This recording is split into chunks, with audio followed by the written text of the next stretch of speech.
Hi hello నమస్తే welcome to our channel. Director Puri Jagannadh గారి old movies కి ఏ రేంజ్ లో క్రేజ్ ఉండేదో స్పెషల్ గా చెప్పాల్సిన అవసరం లేదు. ఆయన హీరో క్యారెక్టరైజేషన్స్ ని కూడా నెక్స్ట్ లెవెల్ లో చూపిస్తారు. కానీ రీసెంట్ గా రిలీజ్ అయిన Liger and double smart movies flop అవ్వడంతో ఆయన క్రేజ్ కొంచెం తగ్గిందని చెప్పుకోవచ్చు. అయితే ఇప్పుడు పూరి గారు ఎవరితో మూవీ చేస్తున్నారు అన్న దాని గురించి క్లారిటీ అయితే లేదు. ఆయన గోపీచంద్ గారితో ఒక సినిమా చేస్తున్నారు అని టాక్ అయితే వచ్చింది. దాని గురించి కూడా ఎలాంటి కన్ఫర్మేషన్ అనేది రాలేదు. ఎందుకంటే గోపీచంద్ గారు కూడా ఇప్పుడు ఫ్లాపుల్లోనే ఉన్నారు. అయితే ఇప్పుడు పూరి గారు అక్కినేని అఖిల్ గారితో సినిమా చేస్తున్నారు అంటూ టాక్ అయితే వినిపిస్తుంది.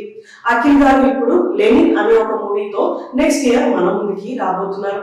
ఆయన కెరియర్ లో అన్ని కూడా ఆల్మోస్ట్ లవ్ స్టోరీసే చేశారు. ఇప్పుడు ఆయన కెరియర్ లో ఒక మాస్ మూవీ కనుక పడితే ఆయన కెరియర్ నెక్స్ట్ లెవెల్లో ఉంటుంది అని స్పెషల్ గా ఈ డిసిషన్ నాగార్జున గారు తీసుకున్నట్టే తెలుస్తుంది. అయితే నాగార్జున గారు ఒక మాస్ మూవీని అఖిల్ గారి కోసం రాయమని పూరి గారికి చెప్పినట్లయితే తెలుస్తుంది. ఇది జరుగుతుందా లేదా అనేది తెలియదు. కానీ పూరి గారు అండ్ అఖిల్ గారి కాంబినేషన్ లో ఒక మాస్ మూవీ కానీ పడితే అది నెక్స్ట్ లెవెల్లో ఉంటుంది అని అనుకోవచ్చు. అఖిల్ గారి లెనిన్ మూవీ ఆడియన్స్ కి ఎంతలా నచ్చుతుందో చూడాలి. ఈ మూవీ నెక్స్ట్ ఇయర్ రిలీజ్ అవుతుంది అని టాక్ అయితే వినిపిస్తుంది. ఇలాంటి వీడియోస్ కోసం మా ఛానల్ ని సబ్స్క్రైబ్ చేసుకోండి. Thank you for watching.